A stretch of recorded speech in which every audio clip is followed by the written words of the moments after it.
It's simple, really. Great stories with a good cup of tea. It's the Tea with Mike show. On this episode of the Tea with Mike show, Alexis Rodgers joined me. Topics of conversation were social media, volunteering, giving back to the community, and mental health. So as always, grab a cup of tea, sit back, and enjoy. All right, everyone, welcome to another episode of the Tea with Mike show. Joining me for this one is Alexis Rodgers. Welcome to Tea with Mike, Alexis. Hi, Mike. Thank you. I'm so excited to be here. Yeah, happy to be connected. So we'll just jump right into it. Super easy off the top. So where did you grow up? I grew up and I currently live in Pennsylvania. I actually just recently moved out of my childhood home, not too far though. So still in the area where I grew up. So that's interesting. So were you nervous about moving out of your childhood home, or were you ready for a change? A little bit of everything. It didn't really hit me until we actually closed on the house and we went to it for the last time. I got a little emotional and it was sad, but I was also really excited to have a new start. It was 23 years in that house, so it's nice to start over, get a fresh start, and being able to decorate a little bit more and play around with some decorations. Nice, and that definitely probably plays into some of your creative strengths, which we'll talk about a little later. So talk to Sure. us. What was life like growing up? Like, what were some of your favorite subjects in school? Did you live in the busy city? Or yeah, talk to us about the environment. Yeah, sure. So I grew up in a town called Whitehall. It's not too big. I'm about an hour and a half outside of Philadelphia, so sort of the suburbs. And it was a great place to grow up. It's slowly growing every day. It seems like it grows more and more. A lot of people are moving to this area. But growing up, I really always enjoyed sort of the creative subjects. I really enjoyed writing. I enjoyed history. I was never too much into math or science, always more of the creative writing type fields. And I used to be very active as a child growing up, playing sports and doing dance. And I started figure skating when I was 6 years old. And so that Oh, kept me cool. busy for a lot of my childhood and teenage years up until I went to college. Nice. And so, what first interested you about figure skating? And yeah, we'll start there. Sure. So I went to a birthday party when I was 6, and sort of that was my first time ever skating. I got in the ice. It sort of came very natural to me, and I just loved it. I was going around the rink, and so I got off the ice and I begged my parents to sign me up for lessons, and they did. Maybe not knowing what they were getting themselves into because figure skating is a very intense and expensive sport. So I'm very, very grateful for all they did to help put me through that sport. But I just fell in love with it. It just came very natural, and it was like I had skated a million times before. Wow, that's interesting. And so yeah, so talk to us a little bit about that. What was kind of the time commitment? Figure skating is a very, very, like I said, intense sport, and it requires a lot of dedication, a lot of commitment. I started getting into competitions and competing, and so that required some traveling.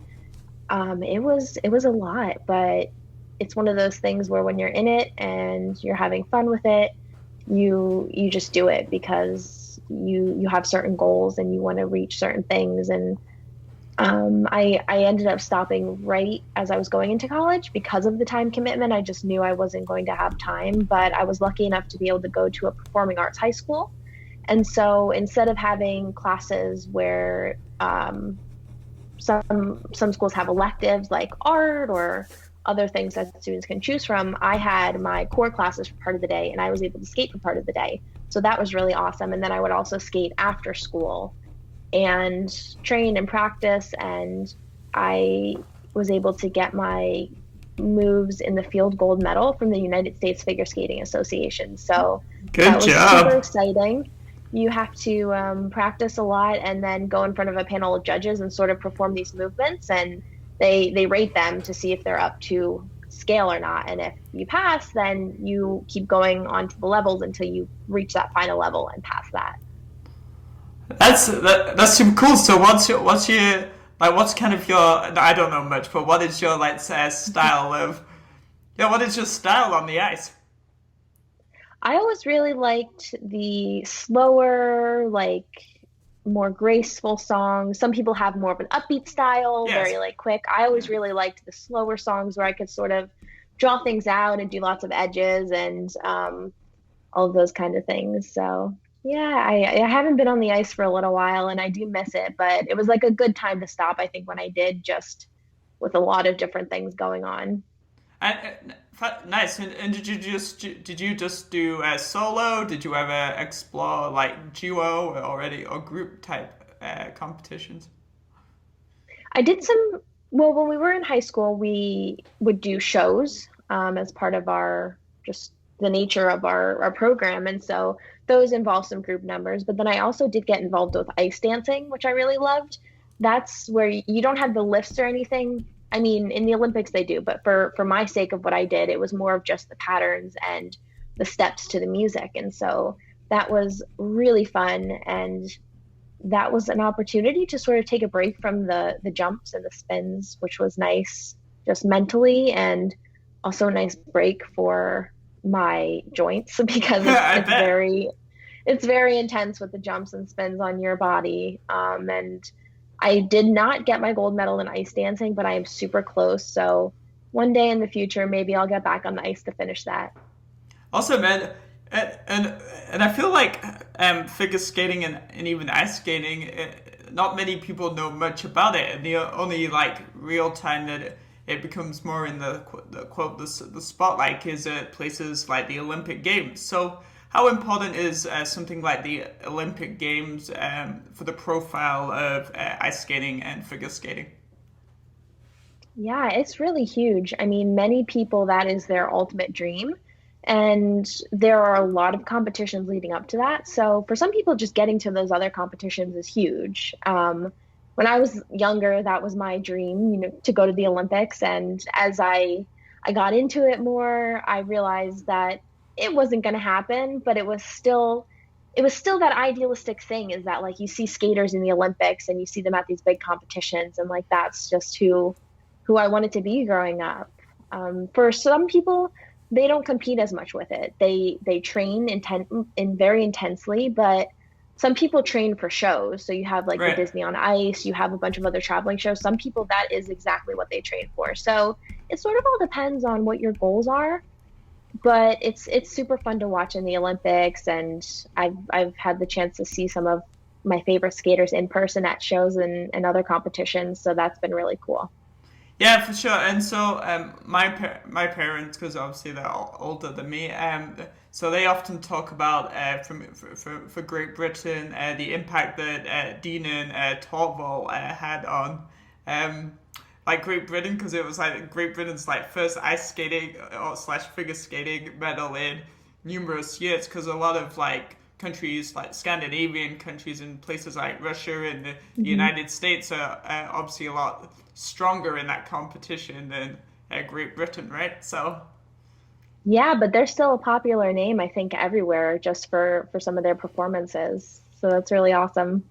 yeah, and then also when I was growing up, I watched like so I watched like Strictly Come Dancing, but then I also watched like Dancing on Ice. So that was the first time I saw like all the cool like performance things that can happen on the Hmm. ice. And when I was working as a theater technician, I actually got to work on Circus Soleil's ice show. Uh, Very cool. and obviously that has a lot of elements of dance and skating, and I've also done some stuff like on Kurt Browning. He's a Oh Canadian. yeah, Yeah, so they had a that's show that awesome. came to my local place, so I did like the follow spot operating for like the figure skating. It was so cool, but yeah. So no, Yeah, so you understand everything that goes into it. It's a lot behind the scenes for all those shows and even just the training in general. It is so intense and it's a very, you can fall a million times, get up, land at that one time, and then you have a jump. Like it's just about you have to keep getting up and trying no matter how defeated you feel, and that's something that I've carried into life. Fantastic, because I was about to ask you that next. Like, if there was one thing that you took from this competitive process and the time commitment, like, what skill or characteristic have you taken that you applied to the rest of your life? Yeah, that's definitely one of them. And also just it's taught me a lot about dedication and work ethic and just staying strong. I mean, it is a mentally, physically, and emotionally grueling sport. And I did deal with a lot of different mental health issues in high school, so that made it even tougher on the ice and made something I loved super tough. So I took a lot of it away in that sense too, about just dealing with um, certain emotions and certain feelings and how to sort of push through when you feel like you're at your lowest point. Fantastic. And then, so also in your bio, you mentioned that you battle with depression and anxiety, and this Mhm. was something that was especially prominent while you were skating at high school. Could you point the finger is the wrong expression, but do you think there's any maybe specific reasons why I guess you felt this way? Yeah, so I've always, since I was younger, struggled with, I think to some extent, an anxiety, and I've also dealt with perfectionism a lot. So wanting everything to be perfect and getting increased anxiety when important things are coming up and when I want them to be the best as they Right. can. And we all know that, there's never a perfect time or the best time to do something. There's always good outcomes and good times, but never perfect. And so that was something I always struggled with growing up. And I think being in such a mentally grueling sport, I had such a supportive coaching staff and friends that I met through the sport, which was super helpful. But still, it's a lot to think, okay, either you did really well this competition, now it's back to the rink to keep Hmm. improving, or maybe you didn't do so well that competition and you really start to beat yourself up, and then you have to get right back into the rink and start training again. And so it's just a lot of pressure, and I've always put a lot of pressure on myself internally too. And so I started dealing with a lot of anxiety in high school. And so when I said earlier, when I got out of skating, going into college, I think it was just a really good time because I had felt so many emotions and I was really struggling with depression too throughout high school. So it made something I absolutely loved such a struggle every day. And I didn't want to be feeling that because I was so passionate about skating. And deep down, it was still something I fell in love with as a little girl. No, what, great. So what I guess strategies did you start to develop when you were in high school to help control, or I guess reduce is a better word, some of the things that you were feeling? Mhm. Yeah, so I started seeing a therapist actually in sophomore year who I still am with to this day on and off. Um, and that really was a big part, just trying to help talk about and bring up some of these feelings that I was experiencing because there was so much going through my mind and so much that I was feeling that it's hard to sort of conceptualize everything, and it's hard to figure out where to start fixing things or healing when you're not really sure what you're feeling to begin with. So Right. that was a big piece in just trying to figure out what I was experiencing. And I started building some tactics and sort of almost something she calls a toolkit sometimes. We build like a toolkit of different things to help. So some of those may include breathing exercises, and this has all been stuff that we've developed over the years, and it's definitely helped a lot. At that time, I started taking medication to help with my depression and anxiety. So that was a big help for me. I know, everyone is different, and so that is not always the answer. But for me personally, it was just something that I needed to do. Yeah, and you raise a really good point about sometimes how it's easier to talk out loud and talk to someone new that Hmm.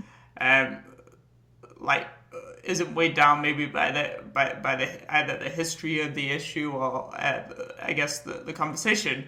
So I know like a couple of years ago I probably had one of like the worst years of my life for various different reasons, and I also saw a therapist a little bit different to yours, but like the point I'm making is the same. And what the therapist helped me with was like seeing things from a new perspective, how to break down the something that you're struggling with, and how to break it down, and steps you can take to reduce that stress or the issue, and also ways that you can, um, I guess, in my case, deal with other people like around me, and Hmm. and and so I think the main lesson was at the end of the day, you can only control, I guess, your actions. So if you be the best version of yourself possible, and you display that as much as possible, then everything else in terms of relationships, with significant others, with families, with friends, with work colleagues, etc.,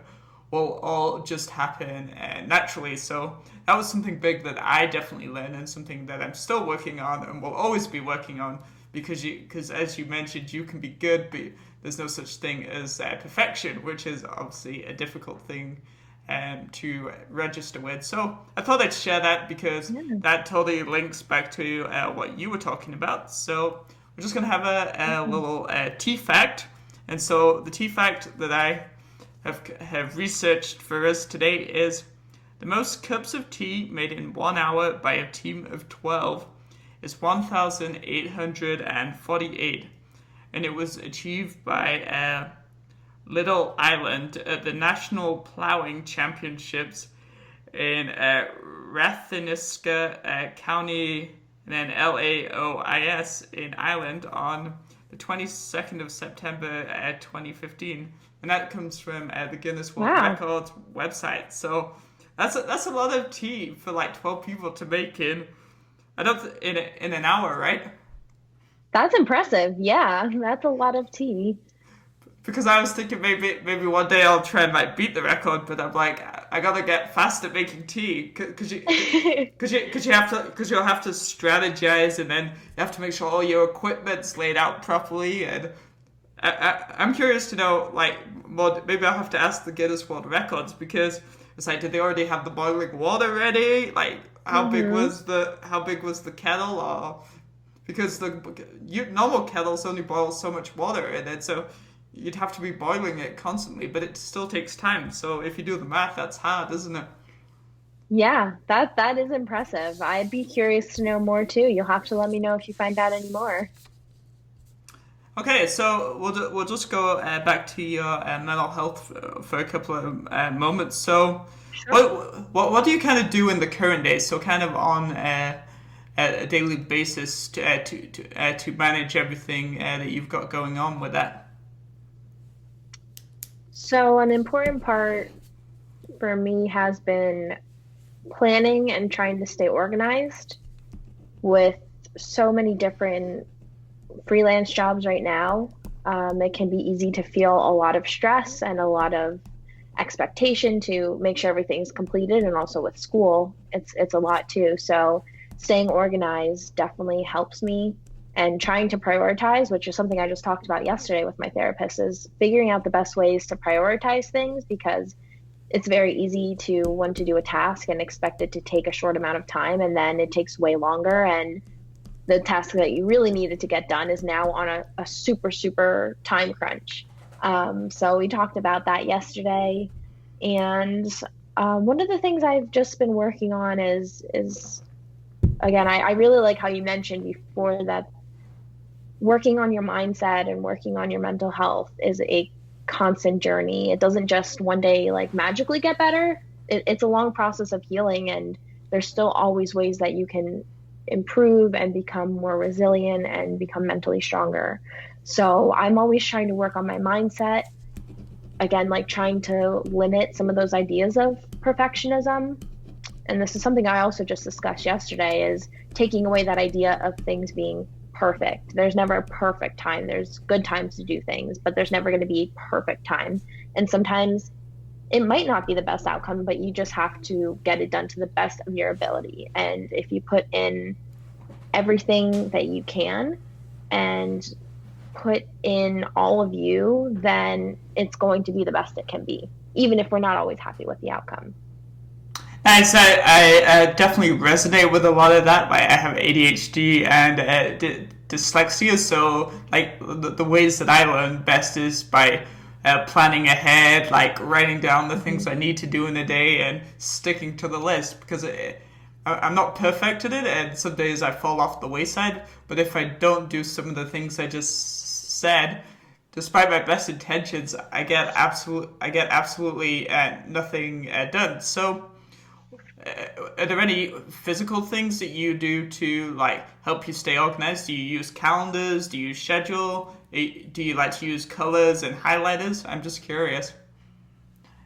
Yeah, so I have a combination of a physical planner and a digital planner. I use my calendar. So for events, I write them in my calendar and I write them in my physical planner just to have them both, because that's just a way for me to remind myself that it's there, but also eliminate a little bit of that stress of forgetting or missing or making sure I'm prepared for things that I need to be prepared for. So that's been a big thing. And I'm going to work on, I think, trying to create lists in more of a priority order. So maybe this is something I want to get done in the morning, afternoon, and maybe some evening stuff. So those are both two important keys. I also have like a little whiteboard on my desk. So I'll pull more of the urgent stuff from my list and sort of write it on there just so I have that directly in front of me in my office. That's awesome. We've only just started to connect, but we sound like so similar in how we Yeah. work best. Okay, so you mentioned that you share your battles with mental health like quite openly. So I'm hmm curious to know, like, what is kind of the main goal or the reason behind sharing your experiences so openly, and how and how do you share them, and I guess a little bit of why. Sure. So I going through anything with mental health, whether you've been diagnosed with something or even if you're just feeling certain emotions that are normal and that are human, it's tough. It is difficult and it feels very alone. And I felt very alone, even though I had such a strong support system around me. I still felt so alone and unsure during that time where I was really struggling. And so I'm not a mental health expert by any means, or I'm not a professional, but I like to share my experience in hopes that if one person can resonate with what I'm saying, or just find that maybe that's what they've been feeling too and not feel as alone, that is huge to me. And so I sometimes share, I've become more open about sharing on Twitter if I'm having a bad day, or when, I like trying to post things to help celebrate people, celebrate those small wins that people have during the week.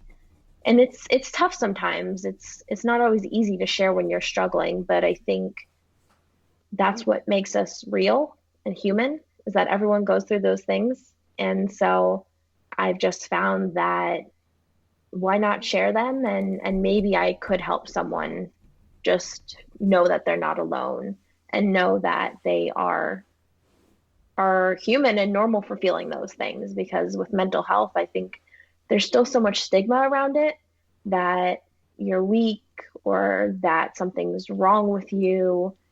And those are all things I felt. I had nothing externally that was going on in my life at that point. Like, I have a supportive family. I was doing what I love. And so I felt very guilty for feeling these emotions and feeling that I shouldn't be feeling like this. And I think that's very easy to get caught up in. And that just makes everything worse then. So, yeah, if one person can be helped by me sharing my story, it is 100% worth it. And again, it's a process. It took me a long time to open up about the things I've been through. And I was so scared even to tell some of the people that I was closest to that I was struggling with some of these things. But it gets easier, and it's also been a coping mechanism for me, I think, just to be able to talk about it and share some of my struggles. Fantastic. So good for you for that. And then, so obviously after high school, you went to university and you went to, if I'm correct, to Temple University, which you Correct? graduated, and you graduated in 2019, correct? Yes, yep. Cool. And so you graduated with a degree in journalism and a minor in Spanish. So what inspired you to take those particular combination of subjects at university? I had always really enjoyed writing growing up, like I mentioned earlier, but I never really knew what I wanted to do with that. And so in middle school and high school, I went through so many different ideas of a career path. And then someone brought up journalism, and I started to explore that and realized that that was like the perfect way to apply my writing. And I loved the idea of storytelling. And so that was super fun. And I originally just went in to pursue a journalism degree, but I had always taken languages growing up. It had always been a requirement. And then in high school, I I still did just because I enjoyed learning a different language. And so I decided to pursue a minor, or at least just take some classes to see where it was going to take me. And I just fell in love with learning a language again. And I knew also that it would be very helpful in the journalism world and just in general. And so I ended up studying abroad in Ecuador for a month. Oh, cool. I I participated in a program called the Latin American Studies Semester through Temple, which was basically a semester of classes all in Spanish. Then we went to Ecuador for 1 month, lived with the host family, and took classes down there with our group. And then we came back and continued our studies at university. And so that was basically almost all of my minor. I only had like 2 or 3 classes, I think 2 classes to complete when I came back. So that was the experience of a lifetime. And I'm very thankful that I had that opportunity to travel and explore and learn. Yeah, definitely a very unique opportunity that you probably wouldn't get in that, I guess, format in the majority of places that you study it. So, what were some of the, I guess, most challenging skills that you had to learn, I guess, at university, and why? Ooh, that's a good one. I think two big ones that come to mind. Overall, sort of a general one is time management, like we talked about. I've always struggled with that because of the anxiety about things and also procrastination. I've always struggled with procrastination. So, really staying on top and trying to figure out how to plan my time best while also still getting to experience the times with friends and the sporting events, stuff like that. And then in terms of journalism, specifically, I think one of my biggest things was interviewing. I used to be so incredibly shy growing up, and even into my freshman year of high school. It was very stressful for me to talk to people I didn't know. It took me a long time to get comfortable with people. So basically, getting into this journalism program and having to go out into Philadelphia, a city that I was newer to, um, and having to interview people that I did not know was one of the hardest things and one of the scariest things. And I never thought I'd be able to do it. And then by the end of my senior year, it was still a little stressful, but it just gets easier and easier. So those were two of my biggest challenges, but also super helpful skills that I can still carry with me today. Fantastic. So it strikes me as through both, I guess, everyone get a little bit of luck, but a lot of choice that you had, like your, I guess, well-rounded education has um, taught you skills that you can apply to lots of, I guess, different aspects in life, right?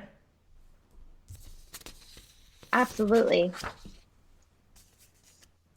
Fantastic. Absolutely. Oh, okay, so so we kind of heard a little bit about growing up in school. Always loved writing and anything creative, and obviously Love learning a little bit about figure skating because, as you know, that's not a typical topic of conversation on the show. So that's cool. And so now, fast forward to kind of the more present day, and so you're now starting to branch out into doing some freelance work, both in social media, content creation, that type of thing. So talk to us a little bit about that, why you decided to get into this. Yeah, we'll start there. Sure. So I guess take it back a little bit to after I graduated from Temple University, I moved back to the Lehigh Valley area in Pennsylvania, knowing there weren't a lot of journalism opportunities, but not being able to afford to stay in Philly and also wanting to be back home with my family and friends and significant other. And so I tried searching for jobs and wasn't successful. And so I So, ended up so, serving. so it sounds just like me, like I graduated in 2019, like with the media studies and professional communications. Couldn't find any work. I had some interviews, but I wasn't the right person.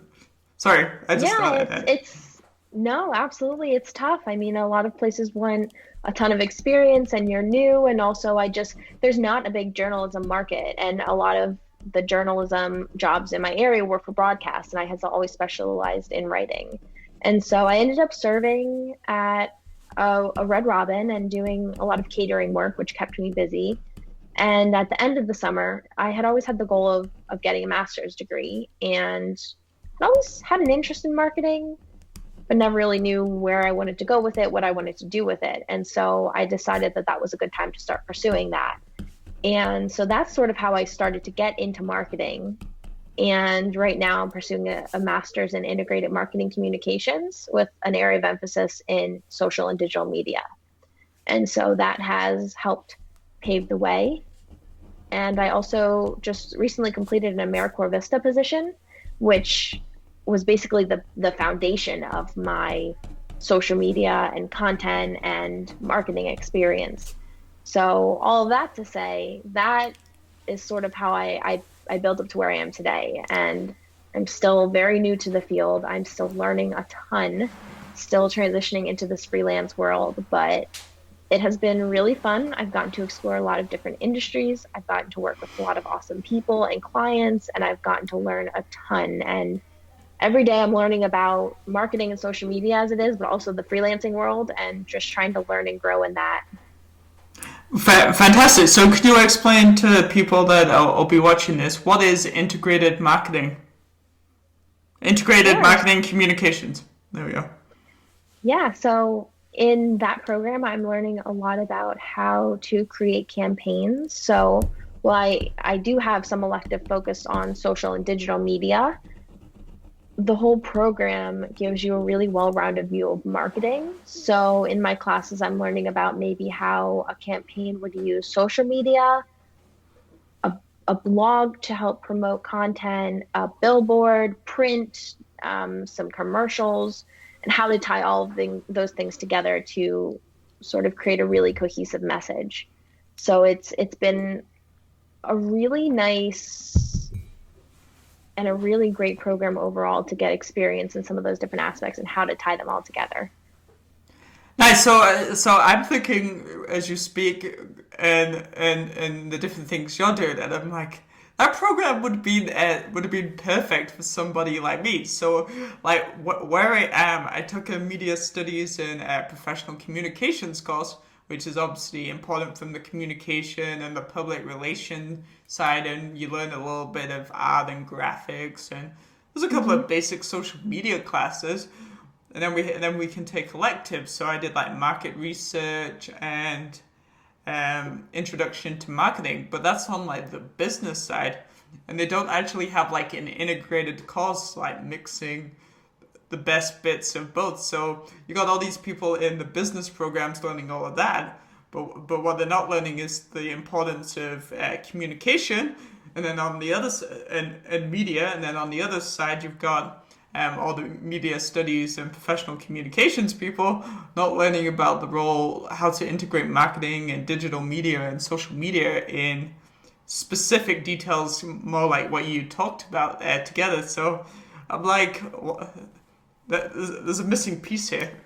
So Yeah, that's huge. And like I thought about taking a marketing minor in college, but then I had to take accounting courses and a lot of pretty hardcore math courses, and I didn't want to do that side. And now looking back, it's something I wouldn't mind learning more about, but I didn't want to do as much of the sales business side. I wanted to do more of the creative side, and that's what I've been able to find with this program is we do learn the valuable skills of web metrics and search engine optimization, which is the class I'm in now, and I have to take a market research class next term, but we're also learning about how to create strategy, what it's like to implement that. We get to create sort of mock-up ads and print ads. And so that's been really cool. yeah, there was no part of the course where we learned about SEO like as a specific class. So maybe I'm gonna have to write to them and offer them some suggestions. But anyway, so what There you skill? go. So what skills have you had to modify or developed as you've kind of moved from a more, I guess, writing-based background in journalism to working in social media, where we know communication, graphics, analytics, data, etc. There's so many different moving components. Sure. So sticking with the writing theme, one of the biggest skills has been working on copy. So we have character limits on social media, and you also don't want to have like a super long post for everything because it's important to write like you're talking to a friend and write something that will catch people's attention because we don't have a lot of time to catch their attention. And so transitioning from writing the longer form where I have to be super, super informative all in one post to social media where I can sort of break that down. And that's been a fun challenge. It's definitely been a skill I've had to hone in on. Is the copywriting for social, but it's fun. And I think one of the most valuable things about being on Twitter and social media in general is being able to learn from brands and see what they're doing. And, not what one brand does isn't going to work for everyone, but it's still cool just to be able to get inspiration and get ideas and see how you can modify it for the brand or the clients that you're working with. So, what's your favorite social media platform? Definitely Twitter.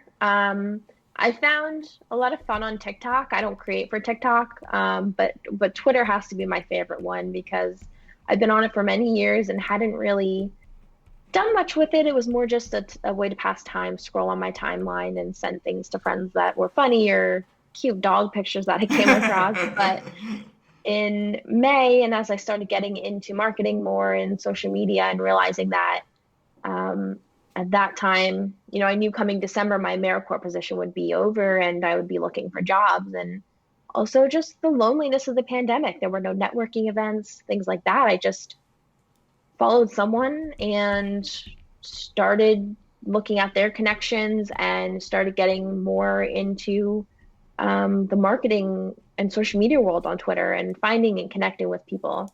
And that has been so incredibly valuable as a way to learn, as a way to connect, as a way to network, and also just to make friends. I have made so many real friendships, even though I've never met these people in person. I've been able to connect with people in the same program at school, which has Oh, been nice. huge and helpful. And I've become really great friends with them. And so that has been such a valuable platform. And I always look forward to going on there and seeing what these people are posting and being able to hype them up when they get a new job or a promotion or they're working on a new project. So it's a really great community there. Nice, and that's one of my favorite things about social media in general, but specifically, yeah. So I guess Twitter largely is you never know who's watching, Yeah. and who you can connect with. It seems like I would say people have the guard down less, but I would say that it's easier to connect with someone as significant on Twitter than many of the other social media platforms. I don't know what you think about that. Yeah, and I think with Twitter, Instagram is more based on images and sort of a lot of people focus on an aesthetic. Like Twitter is just very quick, it's very conversational. People put their random thoughts out, people put their pieces of wisdom out from their field or just from life. I just think it is naturally a conversational platform, which is super cool that you can get access to people's thoughts that you've never met or that are super high profile and high level and just see what they're thinking or talking about. So yeah, I Nice. definitely agree. Nice, and I've definitely experienced both. I've made some great connections of now people that I chat to regularly, and we do Zoom calls that I've never met, largely in the US at the moment. But then also some of those like higher profile people. So I like Twitter too for how fast moving it is, and every time you go, it's completely different. Where Instagram Hmm. is a little bit slower on the algorithm, in my opinion, and the feed change, and then Facebook, which we could go into in detail, is different yet again. So I guess Yeah. you use different social media platforms to accomplish different things, right? Yeah, you bring up a great point there. One of the other skills that I've had to learn, I've loved learning in general, but like as a social media manager, it is so important to stay on top of the trends and stay on top of the changes because the platforms are always changing. There's always things to learn about them that are super important and that you have to take on as a responsibility being a social media manager because you want to do what's best for your brand or the clients. And so that's a huge part is learning and making sure you're staying on top of all this new information coming out.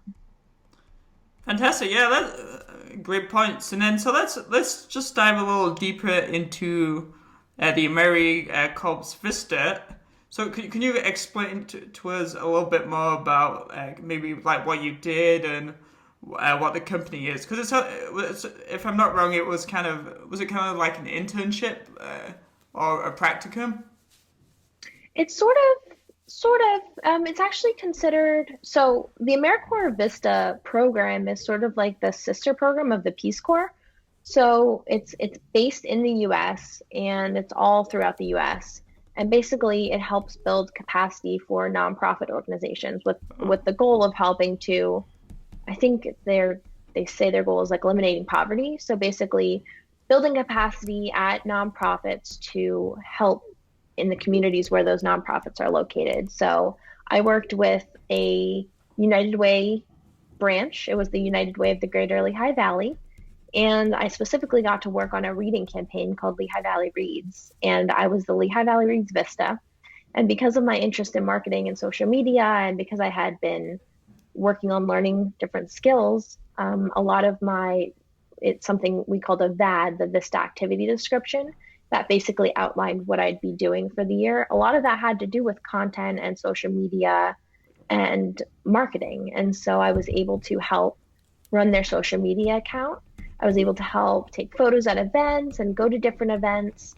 And basically, the goal of this reading campaign was to help get kids on third grade reading level by the end of third grade. So that is a super important marker from birth to third grade. Kids learn to read, and from third on they read to learn. So if they're not hitting that pivotal third grade reading level, they may struggle moving forward, and there's a higher chance of high school dropout and just a lot of things that could happen. And there was a lot of need in the community for books. There was a lot of need for summer learning programs. And so the United Way sort of had all these different programs under Lehigh Valley Reads, helping to build capacity to get to that ultimate goal of getting all kids on their reading level by the end of third grade.